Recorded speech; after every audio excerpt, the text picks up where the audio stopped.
Dear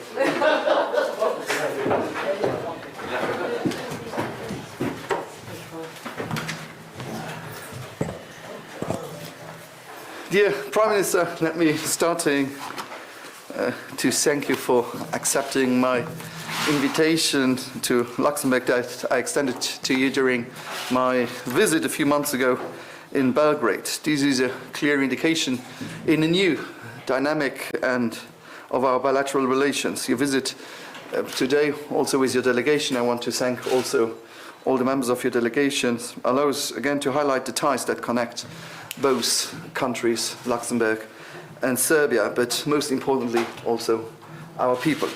With more than 2,000 people, we have a strong Serbian community, and we are proud of it here in the Grand Duchy of Luxembourg. It is the many communities like this that make the heart also of the multicultural society in the Grand Duchy. It is this cultural exchange between persons, between people, that makes our country also truly rich. We are already one of the most important foreign direct investors in Serbia. In addition, my country supports also your country through various forms of technical assistance in a wide range of areas such as public administration, the financial sector, and the world of startups and entrepreneurship. But I believe, and I'm strongly convinced, that we can find further potential also in new areas of cooperation. Here I think especially in the field also of the ICT and the digital sector, which is developing rapidly in Serbia. Like myself, also Prime Minister Brnabic is also Minister for Digitalization, because it is a subject that is very close to our hearts, and we fully believe that it has to be a horizontal competence, and so it's easier to convince the Prime Minister when you're yourself also Minister of the digital sector. So it's not surprised that both our governments are committed to putting our countries at the forefront also of the digital innovation for the benefit of our citizens, but also of our economies. I'm confident also that the collaboration in this area will be very fruitful and mutually beneficial for our people. And later today, in House of Startup, our respective also chambers of commerce will sign a new cooperation agreement, and I believe that this is a good first step also in this direction. My country also is a long-standing partner of Serbia and has always supported the European path of your country. Further membership of the EU clearly remains Serbia's declared goal, and I welcome the efforts made by the Serbian authorities also in that direction. But your efforts to implement these measures, particularly in the area of the rule of law, the independence of the justice, the fight against corruption, and freedom of press, need to continue. We both have to do homework, as we said also before. Your country and the Western Balkans in general have a key role to play in maintaining stability and peace on our continent. And as your country knows ultimately too well through its own experience, peace can never be taken for granted. An agreement between Serbia and Kosovo for both countries is therefore not only in the interest of the citizens of both countries, but it's an important way to continue a path towards EU membership and to ensure peace for our countries. And I know the volunteer to find compromises to be able to come closer together. Your visit takes place, dear Anna, also in a very special moment in time for my country. Tomorrow we are celebrating 75th anniversary of the liberation of Luxembourg City, which makes the beginning of the liberation of our country from the Nazi regime during the Second World War. It is a day of commemoration, a day to commemorate the sacrifices of all fallen, to commemorate all the lives that were lost. And I know exactly how difficult for Serbia the Second World War, the First World War, but the Second World War also was. It is also a day of remembrance, so let us remember how we got there. Let us remember all the atrocities. Let us remember what happened. Let us never forget, so we can make sure that it will never happen. Dear Prime Minister, you are here today not only as our official guest, but also as a friend of our country. As I said, the relations between Luxembourg and Serbia are based on mutual trust and respect, and I'm sure that Serbia will remain an important partner and a good friend for Luxembourg. But let me finish my introduction to say that my support, and you have to understand, will be very limited tomorrow evening when we will meet at the football stadium between Serbia and Luxembourg. So during 90 minutes, don't take it bad, my support is nearly zero for Serbia for football. But for the rest, believe me, we are very happy about the relations and the friendship between both countries. Be welcome to Luxembourg. Thank you. Dear Prime Minister, dear Xavier, thank you very much. I could not be happier that I am in Luxembourg today and also tomorrow on the official visit. And I can only tell you that considering that this visit comes only about 3 months after your official visit to Serbia, that I will keep personally working on further strengthening the relationships between Luxembourg and Serbia. I thank you especially for your invitation for me to attend the ceremony where you are remembering the 75th anniversary of liberation of Luxembourg. It means a lot to me as the Serbian Prime Minister to be present at that ceremony, and I thank you on behalf of all the people of Serbia for remembering the sacrifices that Serbia made during both the First and the Second World War. And that means a lot to us, and I'm proud to be here representing my country for that. Yesterday I was in Schengen, and I have to say that I fell in love with Europe again in Schengen. Being here in Luxembourg and discussing first and foremost the European integration of Serbia and the enlargement agenda of the new European Commission, I have to say that there is no better place in the world than Schengen to think about it again. And as I said, I fell in love with Europe again because it is a very unique feeling to be in Schengen, where the Schengen Agreement was signed, but also in a place where you have Luxembourg, you have Germany, and you have France, all within 100 meters from each other. People living in peace and prosperity and working together to build a different future for all the people living in Europe, in the United Europe. And going back from Schengen to Luxembourg, I was both very, very, very happy, but also in a way very sad, because we in the Balkans have lost so much time during the 90s, and then we almost continued losing time during the 2000s. And I was thinking to myself whether Balkans could look one day like Schengen or like Europe, with a person standing on the border of 3 countries which live in peace, where people respect each other and trust each other and work together to create a different future for the generations to follow. And I think, yes, we could do that in Balkans. I think Balkans can look like that, but only within one united Europe.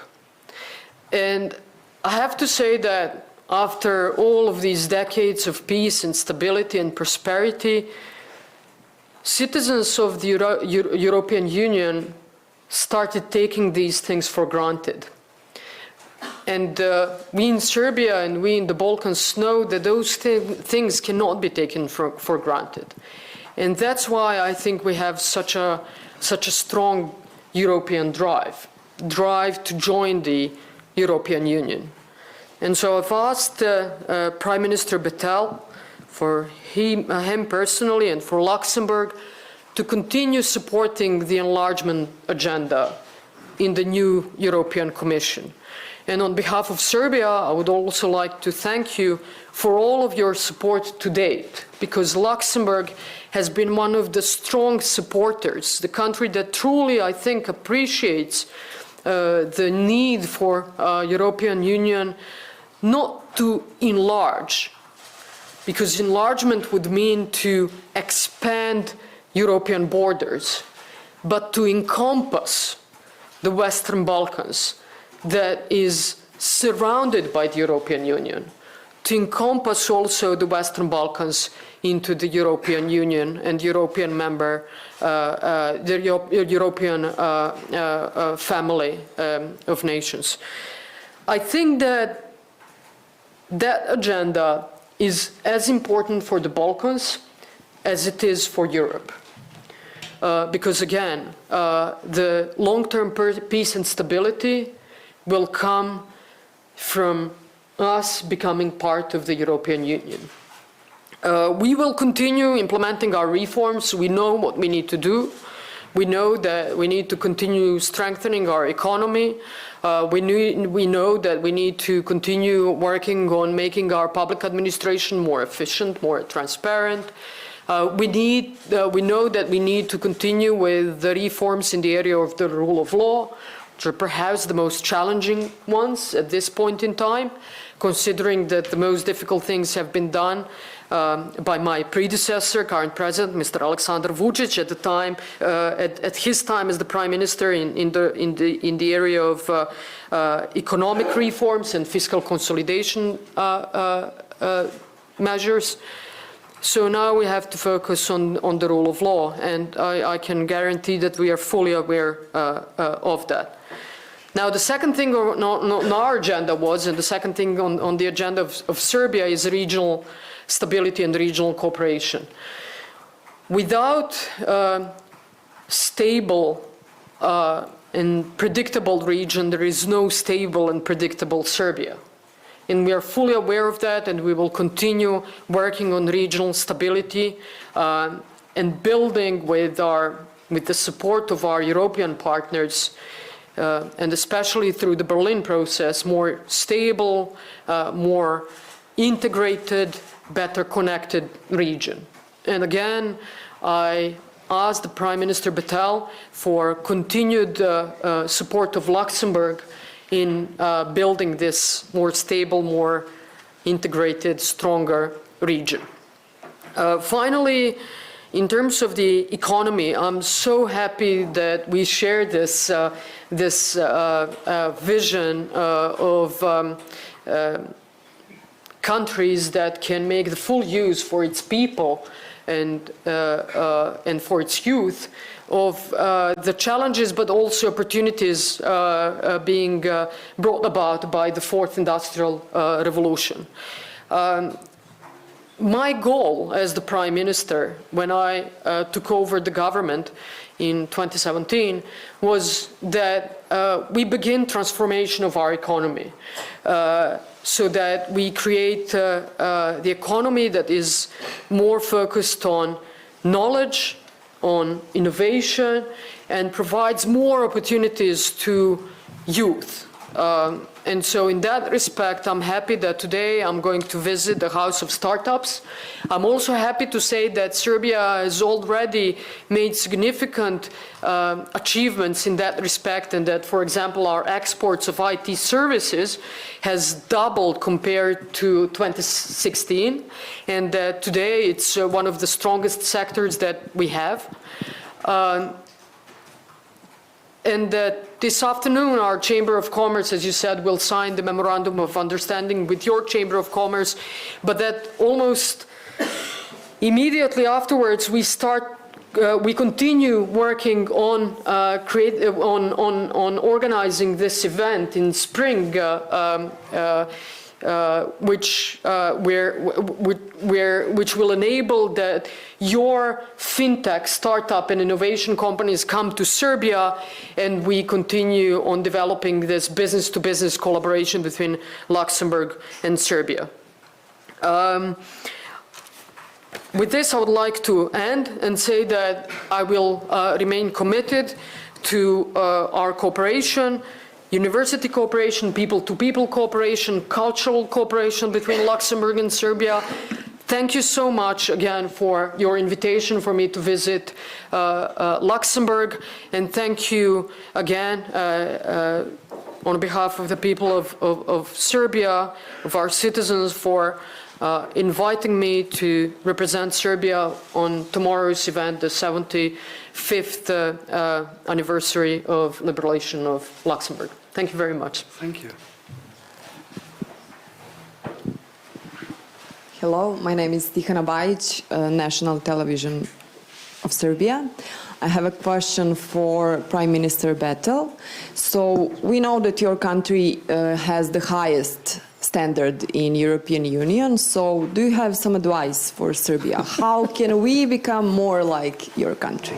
Thank you. The fact is, I have to relativize the figures, because the figures we have every day, 100,000 people coming to work in Luxembourg, and so they produce, so they belong, but they are not counted afterwards when we just take the population. So the figures are not that right with this highest ranking that we have the highest salaries and the highest income in the world. But it's a fact that the quality of life in Luxembourg is good. What is important, Luxembourg was in fact a fortress. It was a fortress. And when we became the independency of our country, we opened the country. And what is important, and this is something I have in common with Anna, we have to be proud about our history and also what we did. But in Luxembourg, for example, we were a poor country. We should never forget that. But then we became a steel country. Then we became a banking and financial service country. Then we also had communication, which here we have with RTL, one of the biggest media groups in Europe. And we have satellites. When we started with these ideas, people thought that we were crazy to invest in satellites. And now we have with SES a successful satellite company. My last government decided to be active also in space mining. So always be ready for the next big thing. Not only be proud about what you did, but you have to be proud about what you did, but also being able to be a first mover, being able to take next challenges. And the digital topic is a train, a high-speed train. And to have both Prime Minister in charge of the digital agenda shows how important for us it is, because we know that if we are just waiting on the quay and on the train station and not being in the first locomotive of the train, we will miss it. And so always being ready to take the new step for the next challenges. And so, and always to see also how the quality of life is guaranteed. And to have a peaceful environment, which has no price. And a stability, which is important too. Hi, my name is Fanny Kinch from RTL Luxembourg. My question is for Prime Minister Babic. So you spoke about the EU membership negotiations. Prime Minister Bettel repeated what he said in June about rule of law and freedom of press and so on. You yourself said that you need to focus on rule of law at the moment. So my question would be, what exactly is being done on that level? And on the other hand, another part of the negotiations is the dialogue with Kosovo, which has been quite difficult in the past months. So where is that at, and how optimistic are you that we can see some progress in that area in the future? Well, as I said, when I look at our European integration, I basically look at them based on three pillars. One is the economic strength of the country, and the reforms that will enable that you join the EU from the position of strength, meaning that you do not join the EU because it's a pot of money, but that all the jobs, the salaries that comes from your own economy. The second pillar is the public administration reform in order to have a more efficient, more transparent public administration, which is also the best way to fight corruption. And then the third pillar is the rule of law in terms of independent but also efficient and accountable judiciary, human rights, fighting organized crime and corruption, media freedoms, and so on and so forth. So it's a very, very complex and actually very extensive area. As I say many, many times, I think we've done the most in this first pillar thus far, economic strengthening, and we see a lot of results of that. The average salary is increasing, the public debt is decreasing. We are now below Maastricht criteria, so public debt to GDP ratio is about 51%. The unemployment is, we've more than halved the unemployment compared to 2012 or 2013. So there we are right now the world leader in FDI attraction compared to the size of our economy. So there the things are going well, and we're doing well. Public administration reform also, a lot has been done in changing the public administration, mostly through introduction of e-government, because that's at least my answer, the best answer to having transparent and efficient government, which is ready to fight corruption. And then the least has been done in terms of the rule of law. But in the past 18 months, I think we have done more in terms of the changes, the reforms in the area of rule of law than any time in the past. So we are actually focusing on this. We have had over a year public discussion on changes to our constitution in the field of judiciary in order to have a more independent judiciary, but also the judiciary which is much more efficient and much more accountable, I would say, with huge support from the EU, with huge support from the Venice Commission, the Council of Europe, the OSCE, and other key international partners.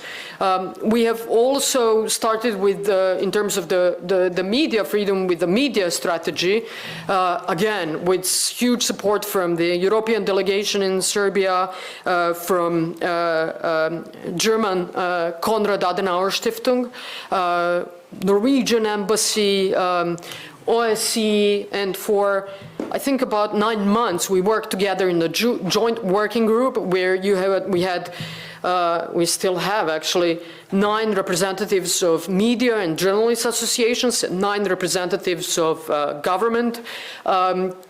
We came to this kind of final draft of the media strategy.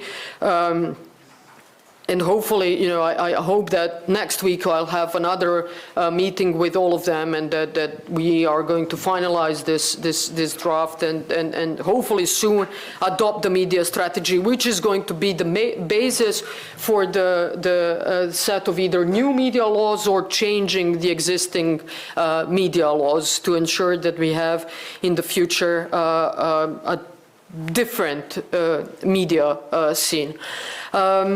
Also, we're doing a lot in terms of fighting organized crime and corruption. We have established the specific department in the Ministry of Interior. There we already see some tangible results. Serbia was unfortunately on this list, monitoring list of a financial action task force for money laundering, and we have again changed more than in the past 12 months, changed more than 10 different laws and bylaws, strengthening the capacities of the government and the Ministry of Finance to fight money laundering, and we are now off that list. But not only that, we are now one of the countries that is taken by Moneyval and the FATF as best case example of how changes can and should be made in order for the country to become a much more predictable and stable partner. So we are working on many different fronts, and as the Prime Minister, I stay committed to these things. I have to say again, I mean, these are the things that we need to do in order to join the European Union, but these are things that we are doing first and foremost because of our own citizens and our companies, because otherwise we would not be able to continue improving the quality of life in Serbia, and that's what we need to do because of ourselves, and that will take us to the European Union. So, you know, we understand that it's not something that has been imposed on us externally. This is something that we are deeply and honestly committed to ourselves. Thank you. We have just time for one more question. Here, Ivan Ilić, TV Vojvodina from Serbia. I have the question for Prime Minister Betel. What would be your vision for the Western Balkan countries in the future? What is your sentiment about the region? And do you see Serbia as a full member of the European Union one day?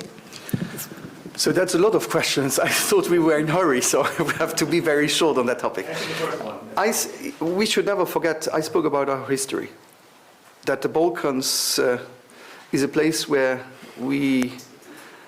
stability in Balkans is stability for my country and stability for the whole continent, not only for the Balkans. Remember our history. So it's in the interest of all that we have a situation where between neighbors they have the best possible relation. We even have now in the European Union, Slovenia and Croatia having discussions about the Way of Piran. So we should not forget that there are still some points coming up. I think if there is a wish, and even our populations, you will always have people who are extremists, who will never want peace, who will always want to have a fight with the neighbor, who shows who is stronger. I believe that a peace project in the Balkans, where all the countries are able to discuss, respect, and guarantee how we did it. We had Benelux before the European Union, where with our neighbors we decided to build something together because we knew that it would be stronger and bigger by doing something with the neighbors, to have a common ambition. And I believe that between these countries, even if the history is one part of the DNA, we have to overcome. And I know Prime Minister, I know also the President, Alexander Vučić, and I know that they want to go in a direction to stabilize the relations. And, but you have to be with all the partners around the table.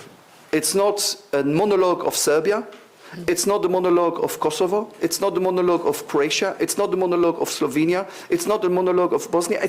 They have to be together around the table and to see where the conflict points are.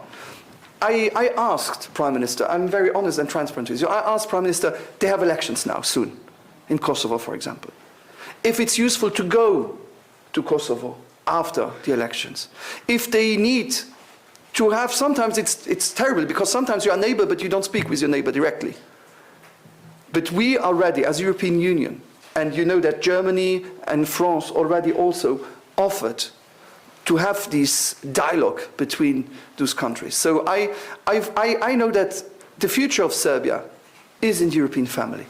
But as I said before, there are still homeworks to do. There are still homeworks to do. On both sides. It's the first time in our history that we have a country who decides to leave the European family. And so we need maybe to have also more order in our own house before we open all the doors to say, be all welcome, when people are getting out through the window for the moment. So I strongly believe that we both have homeworks to do, and that the Balkans have an opportunity and a future also in the European Union when everything will be fulfilled. But Europe is a peace project. You know, I belong to a generation, and tomorrow we will celebrate the 75th anniversary of the liberation of this city. I never lived a war, never. I'm able to speak freely in front of you. We think that this is granted. Go to the American cemetery. You will see thousands of young guys and one lady who died. They even didn't know where my country was.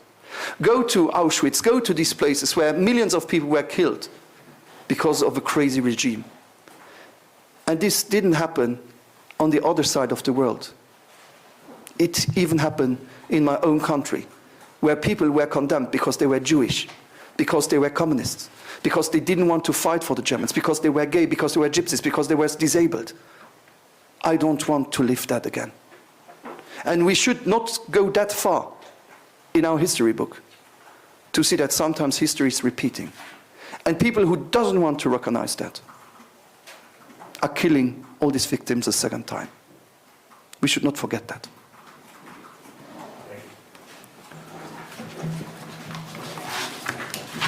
You have to go to the Grand Duke now, huh? Yes.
Is honestly ready to talk about compromise.